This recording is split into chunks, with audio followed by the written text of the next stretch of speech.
wash your face as you push through the trees and try to find the road. Your bike, you had to leave it behind hours ago when it became mired in mud. It was impossible to ride or wheel beside you with a thick clog of clay caked all over your wheels. But the worst thing of all isn't that. It isn't that you are going to get in trouble for leaving your bike. It isn't that you forgot to tell your parents where you would be. And so you know that while they were probably worried about where you were, they will have no idea where to come looking for you. And it is getting darker and darker. It's getting colder and colder. Wow, you suddenly hear an unearthly sound rising up from the earth. You make a squeak of terror. Your heart beats loudly in your throat. It is nearby, or does it echo from behind the mountains, the great ridges that enclose the valley? Was it a wolf? You hope not. You imagine a beast with tough jaws dripping with a cold froth, large teeth ready to snap you in two. A wolf. Please don't let it be a wolf, you tell yourself. Please don't let it be a wolf. And your feet pound the footpath, and you wrap your jacket more tightly around your body, and you feel your heart beating in your neck, in your belly like a tiny hard drum. Suddenly you realize with a sinking feeling that you are not alone in this forest. Above the brittle wind there is a murmur. Goblins. You know it is goblins. You've heard stories that they are goblins in these forests. And on this scary dark evening, the voices sound exactly like goblins should sound. They have many voices. There must be many of them here, you think. Very many of them. Somewhere nearby. They are close, but not too close. Their voices are murmurs, and you can't make out that they are saying. But you stop walking then, very suddenly, and stand very still. Goblins. You can't bear it. You've read books about goblins. You have heard that they bite the noses of little children and can spirit you away as stuff you never resisted. Oh, it is a very bad idea to meet goblins on this path. Then you remember something else. Goblins can smell you from a mile away at least. Your eyes dart around the forest path. The light, it's almost gone, but there in a pool of the bottom of a gnarled old tree, it's a patch of mud. Mud.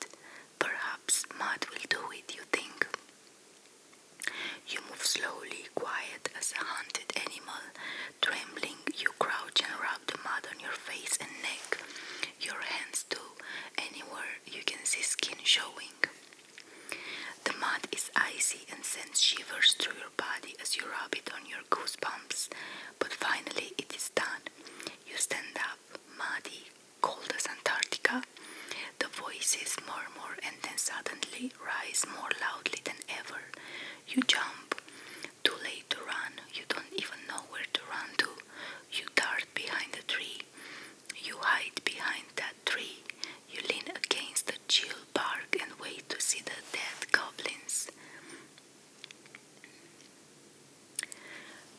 Where they are now, they merge onto the forest path. You cannot see them properly for the mud in your eyes. You are far too frightened to move even a fraction to wipe the mud away. You crouch low and hope they won't see you. Hope with every breath in your body that they won't smell you. Here, says one of them finally, put your things down there. The rest of them stop right in front of the tree where you are. You remember goblins and their keen senses, their sense of smell matched just as easily by their sense of vision. You cower behind the tree with just one eye peeping out. You try to breathe quietly, but your heart is so loud you think anyone could hear it, even in outer space. You can't make anything out except for the shape of them in the darkness. They are faintly orange with the small lamps they carry and have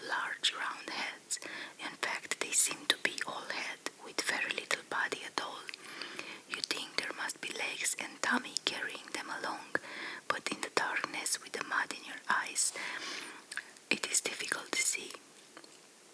It is perhaps better not to see.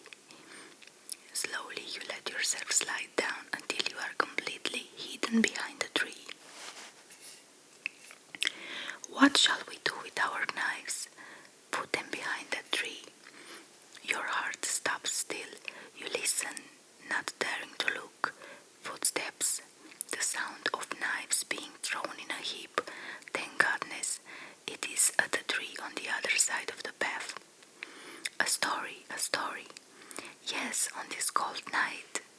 It's this frigid night. Give us a story to make our bones dance, says one of the goblins excitedly. Yes, yes, says the other goblin. Gather around them. There is a sound of more scuffling and the goblins settle down, ring right behind your tree. They are so close that you can smell them.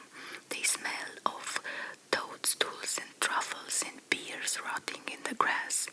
You can hear them giggling to each other. You suddenly realize that they are goblin children. This must be why none of them have smelled you yet. They're far too excited to pay attention. Has anyone a flame? Asked the first goblin. He sounds older than the rest. He must be their teacher or uncle. Yes, uncle, says the goblins. Light it then, says the uncle, and don't let it go out. I'm going to tell you a story of something more terrible than anything you've ever imagined. You think you are strong. You think you can fight a fight as good as the best of them. You are wrong, my children, wrong. This is a cautionary tale for you about the wicked that lives in the world. Oh, I'm scared already, says a small voice. I don't want to listen. Let me hide behind this tree. Your tree? No. You want to shout. And then the uncle says, no, Piper, stay here. This is a scary tale, but you ought to know it. This is a story about something that really happens every October to thousands and thousands of little ones like you. You'll be scared, but it's for your own good. I want to tell you about humans. Humans, squeaks another of the goblins, and they all chant, oh, I love stories about humans. Until the uncle says, quiet, do you want me to tell the story or don't you? The children goblins settle down for the story. You feel sick to your bones. A story that's scary about humans. If they find you after a story like this, they will surely attack you. You lay quiet, listening. Well then, says the uncle, humans are the most ferocious creatures you will ever see walk on this earth. They are made of fat and muscle and hair, a most disgusting combination. Their heads are studded with two slimy eyeballs that move in every direction. Their mouths, when they open, are red and cavernous, and inside there is a grotesque, glistening tongue and many sharp teeth. Oh, says the children goblins, they are so horrified that they don't know what to say. The uncle continues. On the end of their fingers are fingernails, sharp little knives that they file down with metal.